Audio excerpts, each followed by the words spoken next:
You're listening to The Pivot, brought to you by Globally News, where we discuss the leaders, states, networks, ideologies and technologies that are reshaping the world order.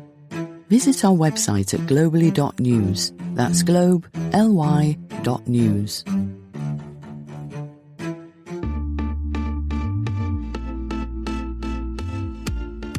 Hi, everyone. Welcome to The Pivot. My name is Arif Rafiq, and I'm your host. On February 14th, nearly 170 million Indonesians went to the polls to choose their next president. The final vote count is not yet in, but the preliminary results show a clear winner, Prabowo Subianto. Prabowo, as he's known, will be the next president of this rising Southeast Asian country, an archipelago that stretches thousands of miles wide and is home to more than 270 million people. A former general with a troubling past, Prabowo has launched numerous failed bids for higher office since 2009. And this time around, he's finally proved to be successful. Using TikTok, this general, who was once barred from the U.S. for allegedly ordering the killing of pro-democracy protesters, has rebranded himself as a cuddly grandpa who'll continue the policies of his former rival, the popular outgoing president Joko Widodo. Jokowi, as he's known, is barred by term limits for running for a third term. But he gave Prabowo a tacit endorsement when one of his sons joined the ex-general as his running mate. Now, these elections mark the end of Jokowi's formal rule over Indonesia. But there are indications that he's now transitioning to another role in Indonesia's oligarchic dynastic political system, that of kingmaker. Jokowi's transformation from a middle-class furniture maker to an unlikely president and finally to one of Indonesia's many dynastic leaders raises questions over the health of this flawed and messy democracy and who will wield power in this emerging Southeast Asian economic giant. To unpack all this, we're joined by Dr. Jacqui Baker, a lecturer at Australia's Murdoch University and a longtime researcher on Indonesia's politics. Dr. Baker, thanks for joining us. It's an absolute pleasure, Arif. So with 77% of the results in at the time of our recording, Prabowo Subianto has secured 59% of the vote, all but confirming that he'll be Indonesia's next president. Now, Prabowo has been seeking the presidency since 2004, and he's been part of 3 failed presidential tickets since 2009. What was behind his success this time around? Well, clearly it's the Jokowi factor, right? So President Joko Widodo was looking for a successor for his to shore up his legacy, and found that his own political party, with whom he had long had fractious relationships, that party is known as the Party of Democratic Struggle. And it's a dynastic party whose roots trace back to Sukarno and the period of Indonesia's independence.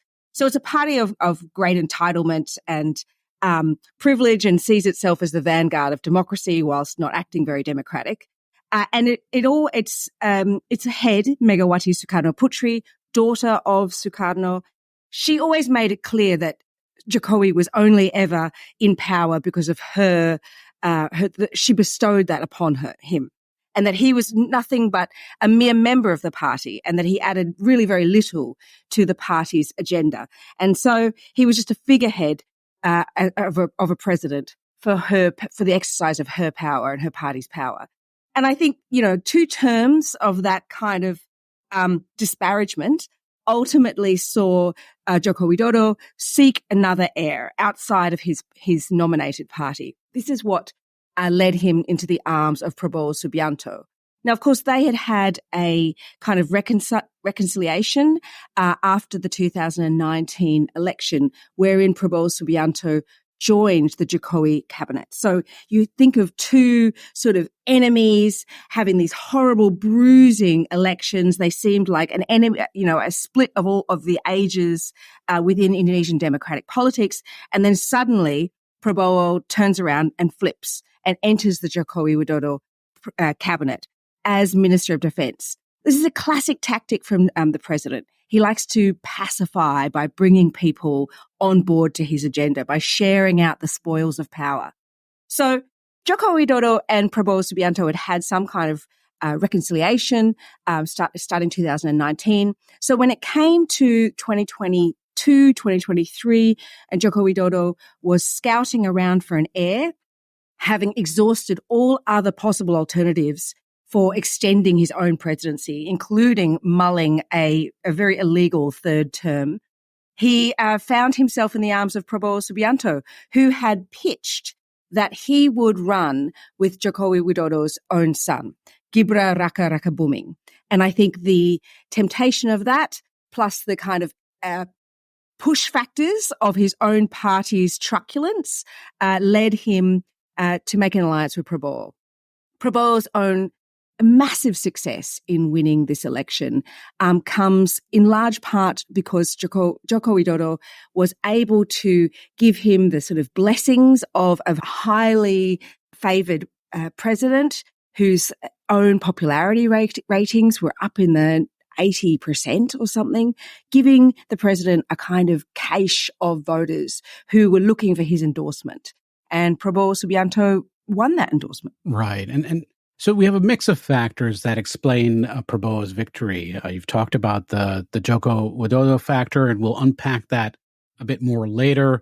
But there's also an element of the rebranding of Prabowo. He's someone, who has a military background, has been implicated in crimes against civilians in terms of targeting democratic protesters, minorities in regions like East Timor. But he's rebranded himself as more of, affable, grandfatherly figure.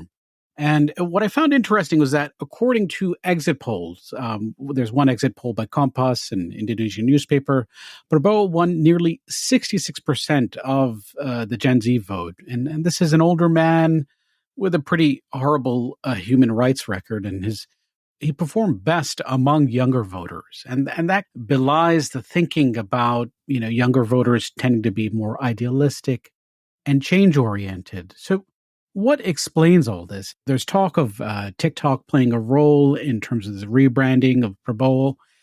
Is the story that, there's just a bunch of kids who are tricked into voting for him using TikTok, or is there much more to this? And you've kind of hinted at this with the Joko Widodo factor. Well, certainly, Prabowo Subianto was the prime candidate across all age categories. So he was winning across all, the various categories of age amongst the voting cohort. However, as the cohort got older, so, 50 to 60, 60 to 70, his margin of success became lower and lower. So it was a kind of absolute inverse with Gen Z, where he was the absolute highest. He had, as you said, 67%. Some people put that up in the previous polls prior to the election. Some people put that up to 70+% that he received favor from the Gen Z cohort. I think, is there something fatally wrong with the Gen Zs of Indonesia? I mean, no.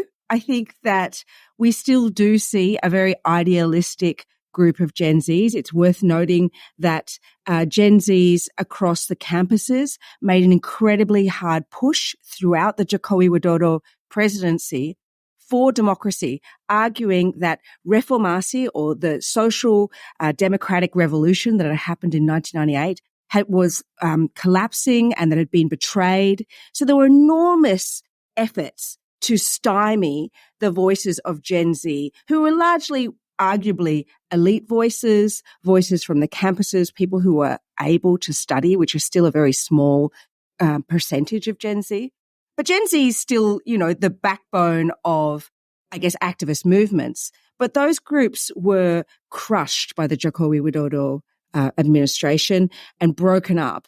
And the universities were very complicit in silencing those voices. Nonetheless, in the days before the election, again, the campuses erupted, this time in partnership with the lecturers, trying to push for an anti-Prabowo vote, sort of anyone but Prabowo, reminding people that democracy was a central win of the 1998 revolution and that it deserved to be protected. So I guess, while Gen Z did certainly plump for this rebranded, cuddly Uncle Prabowo, there are certainly elements of Gen Z that were incredibly hostile to his re-election. I mean, a lot of people put the large numbers of Gen Z voting for Prabowo to an absence of knowledge about democracy. I think that's probably a little glib.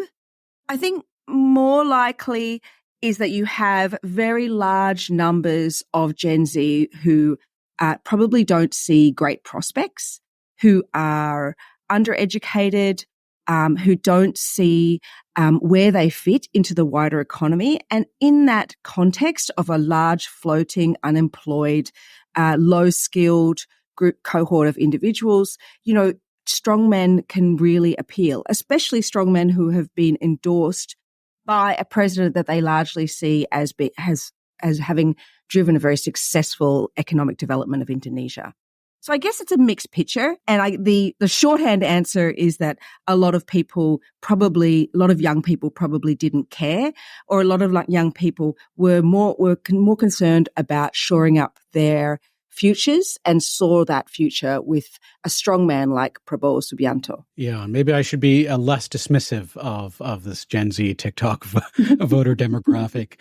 Now, as you had said, Prabowo was to a large extent riding in the coattails of Joko Widodo and also signaling continuity of his developmentalist agenda. So one of Prabowo's signature programs, a free school lunch and milk program, which could cost at least $7 billion or close to $8 billion in its first year, roughly 2% of GDP, signals that for a large number of voters, especially the young, these kind of social welfare spending, along with ensuring jobs for new entrants into the labor market, are pretty important.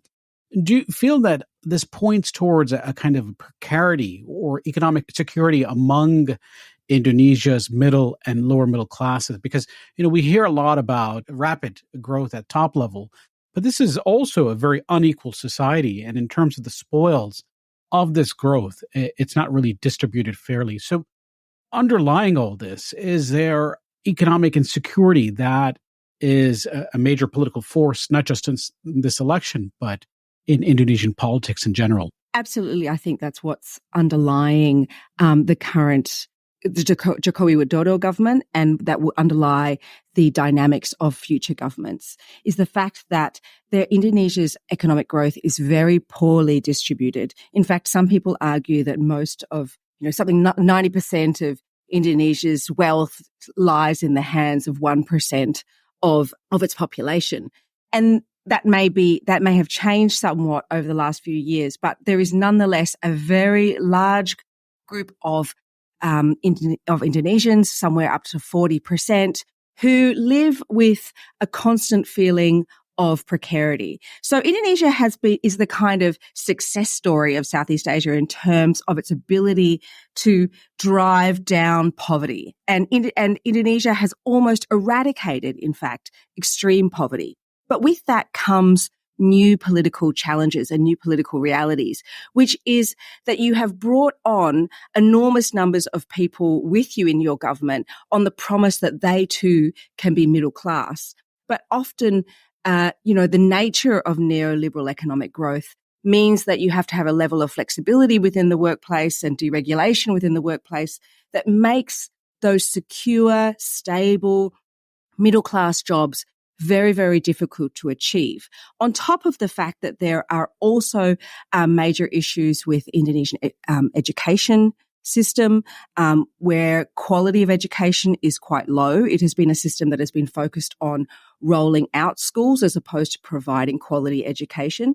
And that's also at the tertiary level. So what you have are people of a kind of lower middle class, or precarious middle class is the word I like to use, investing in low quality education that doesn't actually translate into stable jobs for their young people, right, for their children.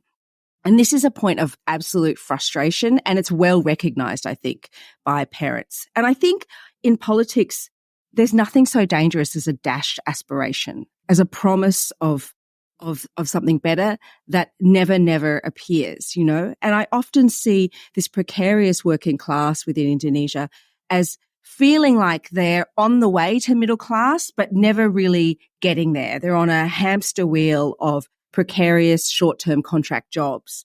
And that's been amplified by the rise in services like Gojek, which is kind of a rideshare program, application, and other types of sort of low paid courier work, which seems to absorb a lot of Indonesia's working poor, particularly in the cities, for instance.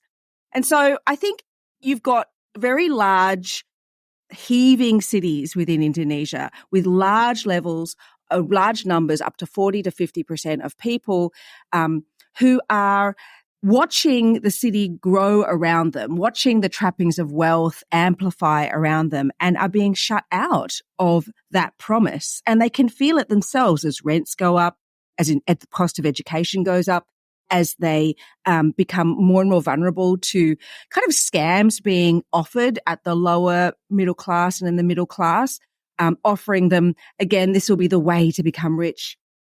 And this will be the way to shore up your child's education. And they don't really provide, or they tend to be very low quality services. And so I think this is a real problem for many middle income countries who have promised their populations a middle class, a developed world economy. And yet only some people are using the kind of the ideology of that economy and the method and the strategies for developing that economy towards a developed economy. That means that a lot of people's hopes are going to be dashed along the way. It's worth remembering that a safe, secure middle class is the backbone of democracy, and often that's come about through labour rights. And in Indonesia, labour rights are very, very precarious, and unions have a very mixed record in terms of delivering for workers. Right. And the COVID pandemic itself was a reminder to many in Indonesia, India, and many other emerging markets or middle income countries of how precarious much of their populations are, that there are many people, hundreds of millions of people who exist just above the poverty line. And all it takes is a pandemic or a sharp economic downturn for them to re-experience the poverty that they had experienced in their lifetimes, or maybe their ancestors had. And so, for a lot of these countries, there's not just the potential for the middle income trap, but also for the regression for some in the event of a deep-seated economic crisis. And that's why we see politicians like Modi in India, who's seen as center-right economically, actually deploy social welfare spending as a big part of his economic agenda. And it's had tremendous benefits in terms of the electoral politics as well. That's a good point. That said, in Indonesia, the social welfare spending has not been aimed towards the middle and sort of lower the working poor. Primarily, the social welfare spending is for the poorest of the poor, which is still somewhere in the vicinity of 10%. Nonetheless, so I think what the working poor and the lower middle class need in order to stabilize and get see their prospects increase is better education and health. And these are areas that are incredibly difficult to transform, that are riddled with vested interests, and that in themselves are very nutty policy problems. And I think Jokowi has been right to emphasize education and health in his previous two terms, but he has had to make political compromises that has meant that both of those sectors have not reformed in a way that is fast enough or that will bring about change for those demographics. So I think that managing the aspirations of a lower working class who believe fervently that they will make it to middle class is vital. And then we saw during the pandemic, we saw many of that working poor, that sort of the striving class, right, the aspirational class, actually spend up all of their savings in order to keep afloat. So it doesn't even take an economic downturn to rock these people, right? It takes a cancer diagnosis or, an ill parent or the loss of a bond on a rental property, and they are thrust back into poverty. So it's worth noting that, the precarity has really increased after the pandemic as people's the little assets that they had were sold in order to keep families afloat during the pandemic. Right, and skills development are key to greater productivity and rising towards being an upper income economy, and that transition really requires deep-seated reforms to the education system. And this is a big country, 270 million people, so to do that at scale is a phenomenal task.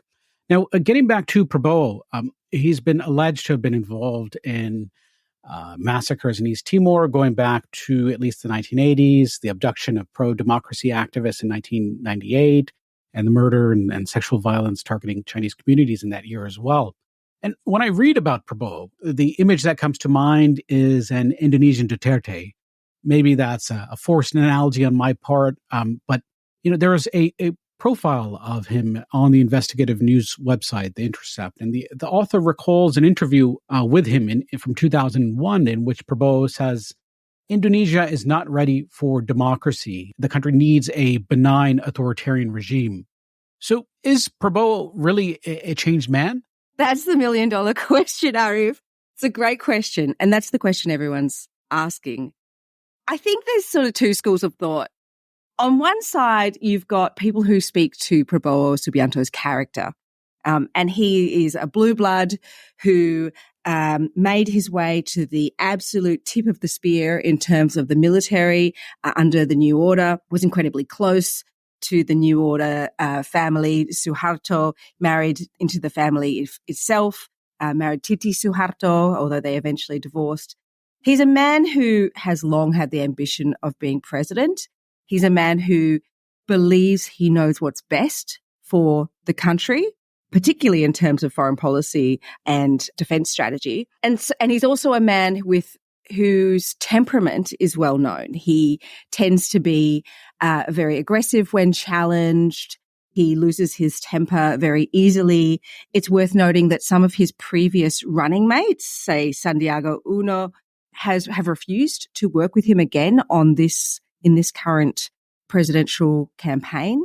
So he makes enemies, and some people feel that he has betrayed them or sold them out. Nonetheless, so some people argue, right, that you can't a tiger can't change his stripes, or you can't sort of change the fundamental character of a person.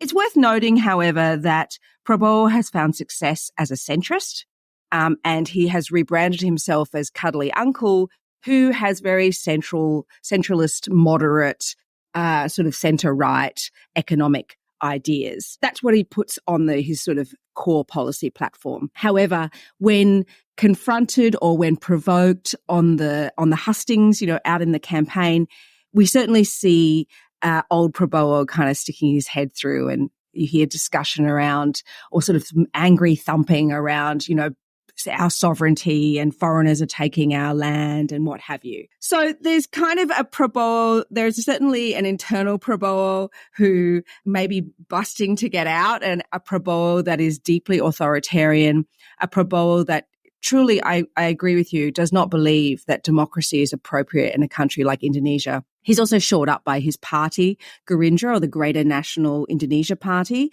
And that party has long held in its manifesto that it should wind back democratic elections at the local level, so at the city, mayoral, regency, and provincial levels, where Indonesians get to elect directly elect their governors and what have you. And Prabowo believes, and is increasingly turning the political elite to his position, that those forms of democracy are messy, corrupt, and they should be wound back. There's also been some discussion, and it included during the campaign, that Indonesia shouldn't really be directly electing its presidential candidates. So winding back the direct elections for the president, which is one of the core wins of the Reformasi movement, has been something that's been discussed and promoted by his allies. They would prefer a system that returns to the new order, wherein a kind of expanded legislature, what we might think of as the second chamber of the legislature, would nominate a president. And that's what happened under Suharto, which led to one of the longest dictatorships in Southeast Asian history. Right. And we'll talk a bit more later about the state of Indonesian democracy and its and its resilience. But it seems like, at least in terms of the near-term future, Prabowo represents a challenge to the devolution of power and federalism and direct democracy in Indonesia, as opposed to the entire democratic system itself. Now, Prabowo himself is quite wealthy, and his brother Hashim is also a very wealthy man. Their net worth is somewhere in the hundreds of millions of dollars. His brother is far more wealthier. And they've used their own money to bankroll Prabowo's election campaigns. And this points towards a contradiction in Prabowo's public image. Has an aristocratic lineage.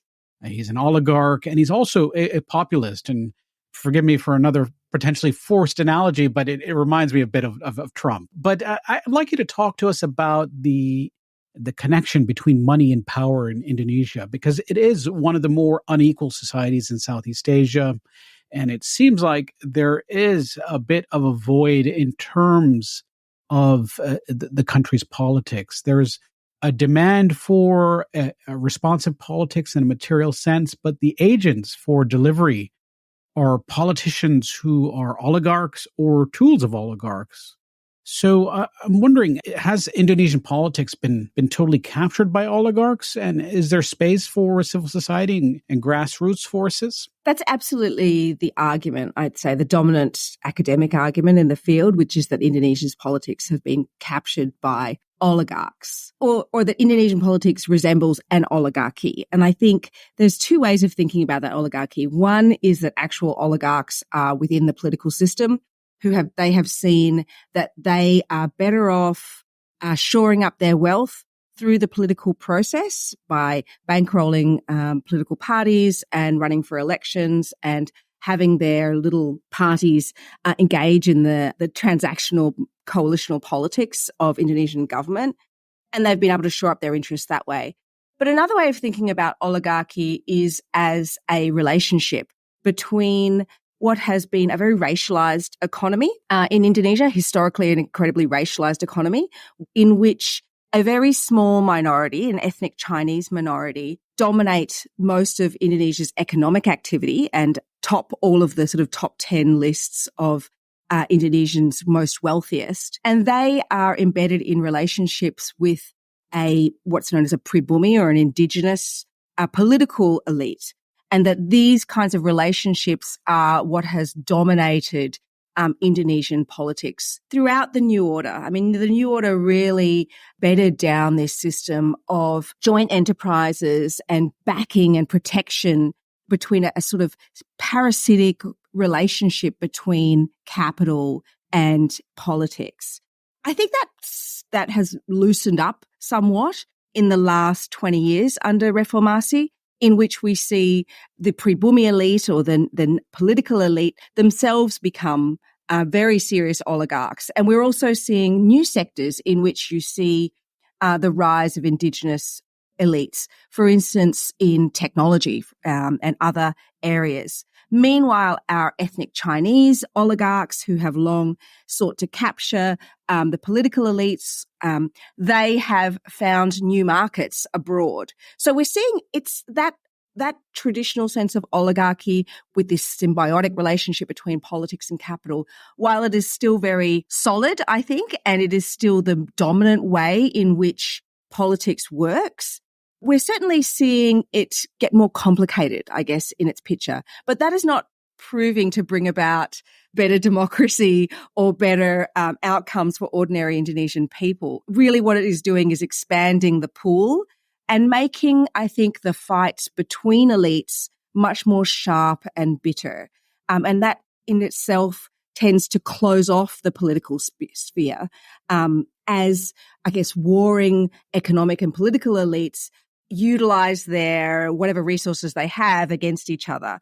And I think what we see, I think, over the last, at least certainly over the last decade, is the kind of closing off of the national political space for this pool of incestuous, warring, intercompetitive, and also very aligned political and economic elites in Indonesia.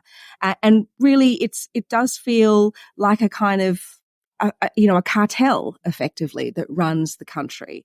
And really what you get in these coalitions that back up the president. It's just the same old figures backed by their own backers who also back everybody else. And they just sort of play a bit of musical chairs.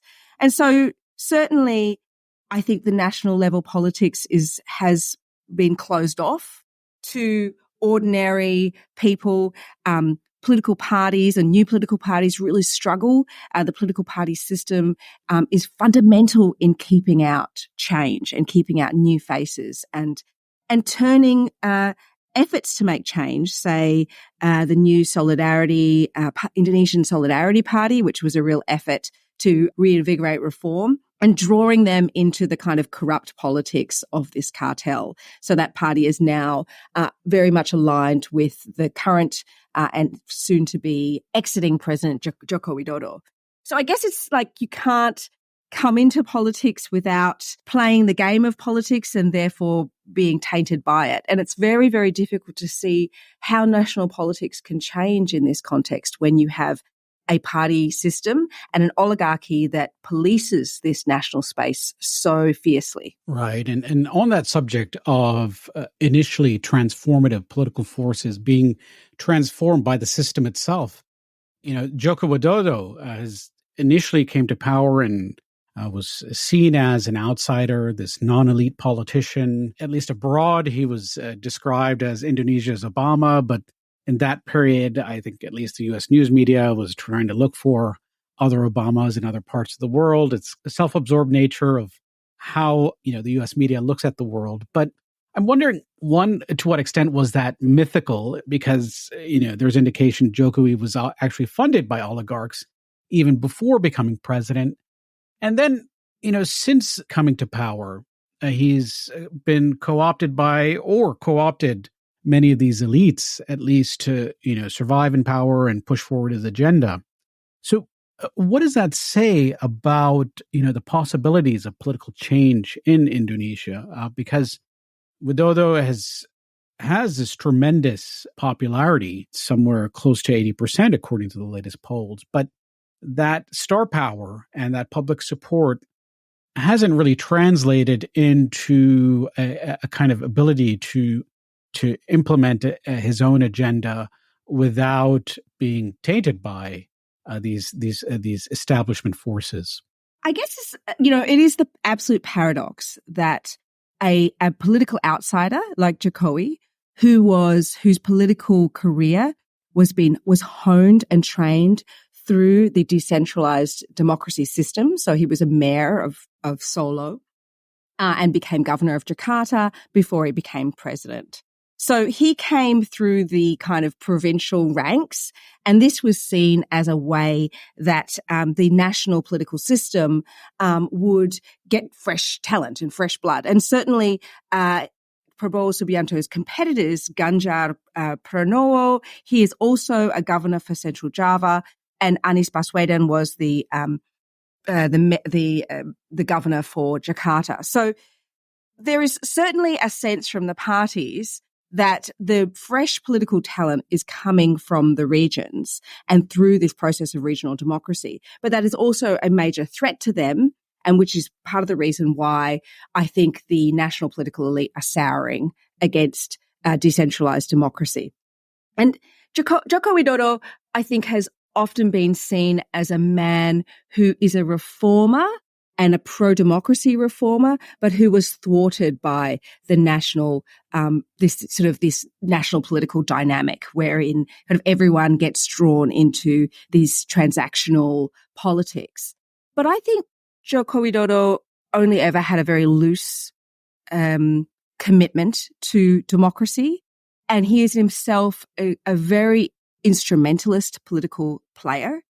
And it's worth noting that when Jokowi tried to push forward what is clearly his agenda, which is the neoliberalization reforms, these big bang deregulation reforms, plus a massive infrastructure agenda, which was very much supported by the community. But when he tried to push that what was clearly kind of his own pure agenda through, he often utilized deeply anti-democratic or anti-good governance means to do so.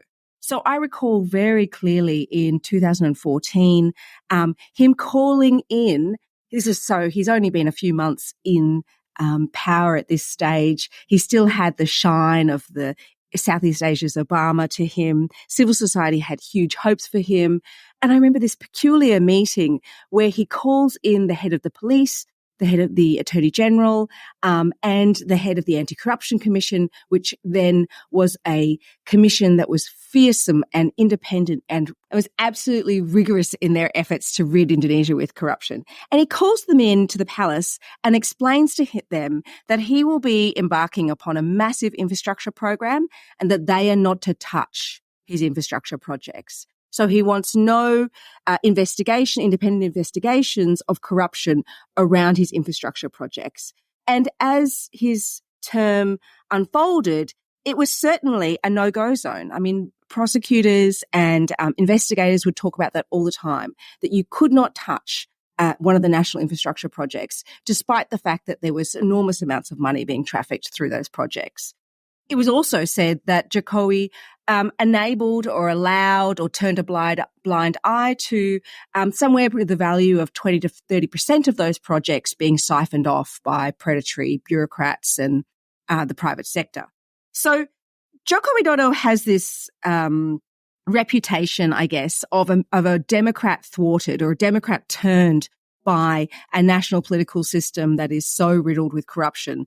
But I think he is a man who is deeply instrumentalist, is deeply transactional, and is ruthless in trying to gain in trying to pursue his own interests, and does not have very strong democratic norms by any means. So in many ways, Indonesian civil society is right in their feeling of being tricked, of being used and of being harnessed to his campaigns of pro-democracy when he himself has no interest in deepening Indonesian democracy. Right. And we saw that, I think, earlier when he failed in his attempt to try to orchestrate a third term for himself. Now, during the course of these elections, Joko has transitioned toward becoming more of a kingmaker. His son ran as Prabowo's running mate.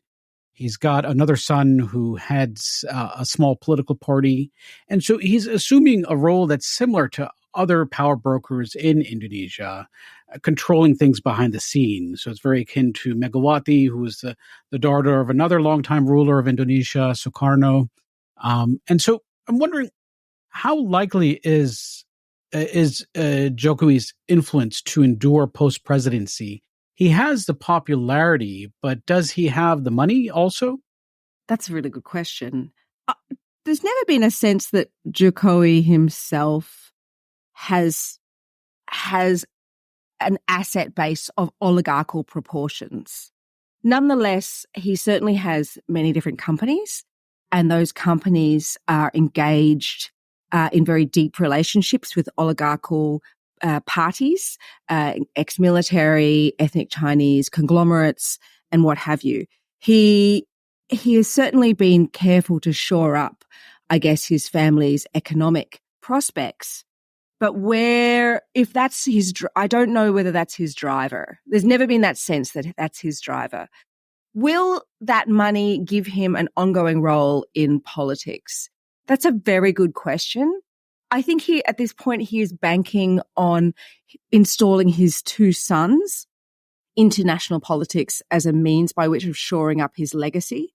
And I think a lot of people have real questions about how effective that strategy is going to be, particularly facing off against a person like Prabowo Subianto, who is a long-term political player. And his sons, I think the vice president, Gibran, is only around 37 and doesn't have much of a political background. And his other son, Kasaing, who heads up the small political party, I think they're barely going to make it into parliament. So their votes are not going to be instrumental in passing legislation. They're not going to be a powerful member of the Prabowo Subianto coalition. So it's hard to see what kind of levers and leverage the sort of post-president Jokowi can utilize against Prabowo in order to keep him on track. I dare say Joko Widodo is not free from playing dirty.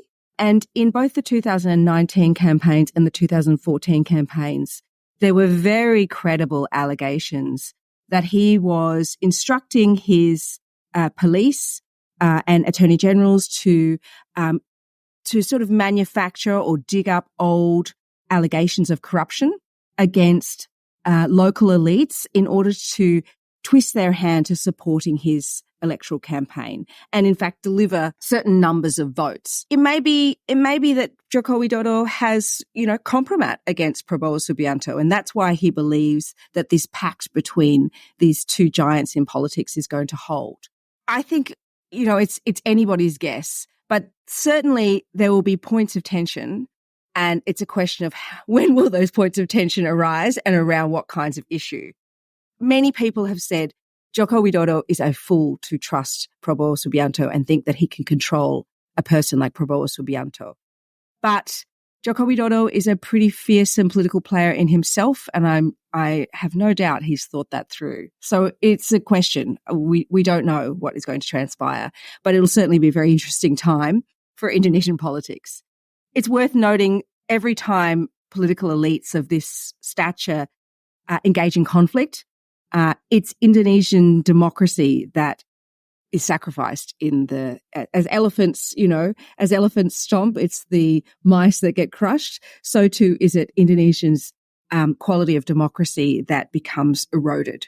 And speaking of the erosion of democracy in Indonesia, something has struck me as quite peculiar in terms of how the political system operates, especially in terms of coalition politics. So I've tried to map these relationships out, and it just seems like this confusing archipelago of political parties. And there seems to be a pattern, at least in the Jokowi era, of political parties and politicians running against one another, but then inevitably joining the government in some shape or form, at least through parliamentary coalitions. And it seems like Indonesia today, or at least in the Jokowi era, did not really have a real political opposition. So what explains all this? Yeah, absolutely. I mean, this is the kind of politics of co-optation and everyone gets a little piece of the pie that really has dominated Indonesian politics all the way back to Suharto, in fact. And it was, in fact, the previous president, Susilo Bambang Yudhoyono, who really brought in the idea of what was known as rainbow coalitions. That being most of the major political parties, and all political parties must be national, so there aren't sort of local political parties except for in the northernmost province of Aceh. And so you have these political parties, and there's only a few of them because they must be national, and they join the government coalition, leaving a very, very thin opposition of, say, 10 to 20%. And no party wants to be in opposition. There's no gain to be made from opposition. There's no reputational gain. There's very little interest in making government accountable. What everybody wants is to be part of the big fat rainbow coalition and have their little piece of the pie that will enable them to both pursue individual rent seeking and also to provide money back to the political party. So it is a very rare political party that will stomach opposition. And I doubt that we will see the competitors against Prabowo Subianto, the parties that competed against him, I doubt that we will see them hold out to become opposition. I imagine they will be looking for opportunities to join the government coalition. This coalitional, kind of these big broad coalitions, arguably are a constraint on presidents. Some people have said, they enable corruption, they enable unaccountable, lacking in transparent government, and they enable politics as usual to happen. And that's absolutely true, but it also means that they constrain the ability of presidents to act in discretionary and autonomous ways. And so some people are arguing that this kind of the Rainbow Coalition will also keep an authoritarian figure like Prabowo Subianto in check. So we see these really conflicting indicators on the state of democracy in Indonesia. And you just talked about how these kind of mass coalitions emerge after elections and everyone wants to get a piece of the pie. But in spite of all that, elections remained competitive. A 2021 poll by the Lowy Institute shows that 60% of Indonesians say democracy is preferable to any other form of government. And that figure is largely unchanged since 2011. And so we have this sort of consistent support for democracy as a system over the past 2 decades. Election turnout is quite high. It's been in the 70 to 80% range over the past couple of decades. But at the same time, economic power is concentrated in the hands of the few, and those few dominate the political system as well, at least at the federal level. And then we have, this issue of the potential for a middle income trap and a pause or an end to this cycle of growth that Indonesia has seen for the past couple of decades, excluding the COVID pandemic and other interruptions. So I'm wondering, when we talk about the status quo in Indonesia, in terms of this political order and the economic order, is it good enough to just muddle along, or is there a potential for an economic shock on the horizon that could shake up the political system like the country saw in 1998 with Reformasi? I think it's a really great question. I think democracies around the world actually are muddling through, right? And they're inventing new ideological agendas and utilizing new wars on things, whether they be drugs or migrants or what have you, in order to distract the lower working class and the middle class from the fact that their material conditions are degrading, in fact. We have property homeless crises all around the Western developed world. Here in Australia, an absolute rental crisis is hitting our middle class, and people are spending 2/3 of their income on rents. It's everywhere. And so then politics becomes the art of managing that conflict, that contradiction. And so it's about how long can the regime in power stir up trouble, distract, deny the reality of the experience of working people. And it turns out that they can do that for quite a long time, and that can be quite a durable system. I think under a person like Prabowo Subianto, who is very populist and authoritarian in his language, he is very able to utilize those rhetorical flourishes and political agendas against foreigners and what have you, to distract people from the fact that their material conditions are not improving. I think Joko Widodo also performed something of a magic trick by delivering, in fact, on infrastructure. It's hard not to notice that you can get around Jakarta much better now that there is a kind of rail system that's functioning. And that when you go from Salatiga to Semarang, there's a brand new road. And these things tell you, government's working. Even if my material conditions remain the same, there has been some transformation in my daily life. And so I think people can be deceived for a very long time. But it is a constant moving target. It's worth noting as well, in Indonesia, there's an amazing set of literature that maps the relationship between Islam and neoliberalism, and the way that Islam has taken on almost Calvinist kind of connotations. And by that, I mean this idea that, as you work harder, you will get closer to God and you will reap the rewards of God. And I think that has been an incredibly powerful ideological tool for many of the working class to keep them working, to keep them on that hamster wheel. So if they are not succeeding, despite the absolutely dreadful and parlous state of education and health and of workers' rights in Indonesia, it's because, they're not working hard enough, they're not divine enough, God hasn't chosen them yet. And there's some incredible work being done with precarious populations and how religion is used to stymie and mystify their understanding of the material conditions in which they live.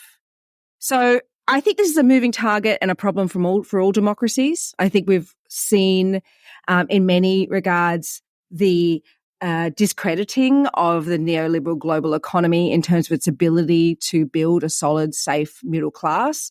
And so all governments of democracies everywhere and of all stripes are racing around looking for new ideological tropes in order to distract the middle class from their worsening conditions and from the fact that the working poor are never going to make it, right? They're never going to make it in terms of their aspirations for middle class status. That question of the relationship between piety, Islamic piety, and financial success, material success, to be a podcast on its own, and I think points towards a very distinctive Islamic culture in Southeast Asia, across the Indonesia, Malaysia region, and how religion plays an important role for the middle class. But there's also this economic aspiration element as well, and the two have fused together in a type of Islam that is very analogous to Calvinism, and so one may say that there's a Southeast Asian Muslim work ethic that is maybe formed there. Now, we're nearing the end of our show, and before I close, I just wanted to get to the question of Indonesia's role in the world.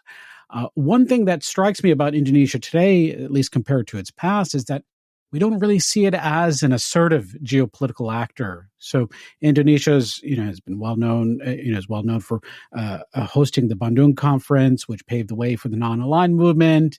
In the past, there's also been irredentist tendencies among Indonesia's leadership with respect to Malaysia, with respect to East Timor. But now it seems like there's a shift in terms of the strategic culture as well as what the public wants. And it's very much a pragmatic Southeast Asian geopolitical actor, like many countries in the ASEAN region. Is that likely to continue under Prabowo? Again, I think the kind of academic community is quite split on this. Many foreign policy analysts in the days leading up to the election argued that it would be it's very unlikely that Prabowo will upturn Indonesia's non-aligned status and Indonesia's tendency to downplay its role on the international stage because it's so kind of consumed with domestic politics. I think that is largely true. I don't think we will see any large moves in that direction. But I think it's worth noting that Prabowo Subianto himself does regard himself as something of a foreign policy and defense expert, and certainly that's his background. And he has a tendency, and we saw this under the Joko Widodo government, of coming out occasionally with sort of off-piste foreign policy suggestions. He tried to broker, for instance, a peace deal between Ukraine and Russia without informing either the president or the foreign minister, at a time in which Prabowo was really trying to curry the attention of the president. So it seemed almost a sort of contradictory or a poorly thought out move to kind of go off piste on his own and propose a whole new foreign policy without having actually consulted the president who he was trying to court. So I think Prabowo has certainly errs in that regard and believes his own strategic thinking in that regard. And I think we might see some surprises in terms of Indonesian foreign policy moving forward. But they will probably be more likely to be ad hoc and based on specific types of events, and possibly also driven by domestic discontent rather than a wholesale strategic change. Certainly Indonesia continues to underplay its weight. It certainly doesn't, cut a major figure on the international scene, and I don't think we will see Indonesia change in that regard. It's also worth noting, I mean, a lot of the question has been like, where will it sit in terms of this great power conflict, right, between potentially the US and China? I mean, Indonesia is very dependent on Chinese funding for its infrastructure, and Prabowo, for all of his sovereignty populism, has not in any way countered or rejected that flow of funding, despite, all the kind of debates, and some of them are overblown, but about sort of debt debt trap diplomacy and what have you that comes out of China funding infrastructure. And also it's worth noting that when Indonesian or ordinary Indonesian interests conflict with Chinese funded infrastructure, Prabowo has also been very, very quiet. So again, while he certainly has principles and ideas that he believes he is right to voice, he's also a very tactical and instrumentalist politician whose principles will fall by the wayside when it suits him. Right. And final question for our listeners who may be interested in learning more about Indonesia and Indonesian politics. Do you have any books that you'd like to recommend for them? Yeah, absolutely. So am I allowed to pick some fiction books? Yeah, fiction's fine. Man Tiger by Eka Kurniawan made the long list of the Booker Prize. I think Eka Kurniawan is Indonesia's most well-regarded international writer. And I had the pleasure over summer to reread Man Tiger. And it's an incredible read right up to the last line. And what I love about Indonesian fiction is it paints Indonesia so well, and it gets to the heart of why this is a country of such great contradictions and a country that is so easy to fall in love with. I mean, for all the discussion we've had today about Indonesia's democracy degrading and the popular vote going to an authoritarian populist, you know, in my own life, I think Indonesia and Indonesians have taught me more about democracy than I would ever have learned from living in a Western democracy.